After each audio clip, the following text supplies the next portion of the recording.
ગુજરાતમાં વરસાદની આગાહી. ગુજરાતમાં ચોમાસું યથાવત છે અને રાજ્યના 93 તાલુકામાં વરસાદ નોંધાયો છે. મહીસાગરના બાલાસિનોર અને સાબરકાંઠાના વિજયનગરમાં 2.25 ઇંચ અને ખેડાના કપડવંજમાં 1.25 ઇંચ વરસાદ પડ્યો છે. આગામી દિવસોમાં પણ ભારે વરસાદની સંભાવના છે. હવામાન નિષ્ણાત અંબાલાલ પટેલના જણાવ્યા મુજબ 28 ઓગસ્ટ સુધી રાજ્યમાં ભારેથી અતિભારે વરસાદ આવી શકે છે.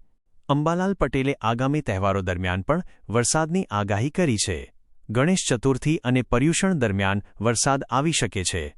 રામદેવ પીરની નવરાત્રી દરમિયાન પણ વરસાદની શક્યતા છે. નવરાત્રીમાં શરૂઆતમાં ગરમી અને પછી વરસાદ રહેશે. છઠ્ઠા નોરતાથી લઈને દશેરા સુધી વરસાદ પડવાની સંભાવના છે.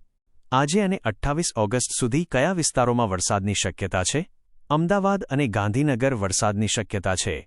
ઉત્તર ગુજરાત, બનાસકાંઠા, સાબરકાંઠા, અરવલ્લી અને પંચમહાલના ભાગોમાં ભારેથી અતિભારે વરસાદની શક્યતા છે. કચ્છ ભારે વરસાદી ઝાપટા પડી શકે છે.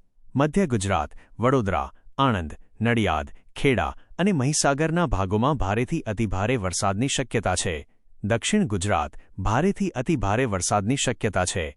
આમ, અંબાલાલ પટેલે આગામી દિવસો અને તહેવારોના સમયે વરસાદ અંગેની આગાહી કરી છે.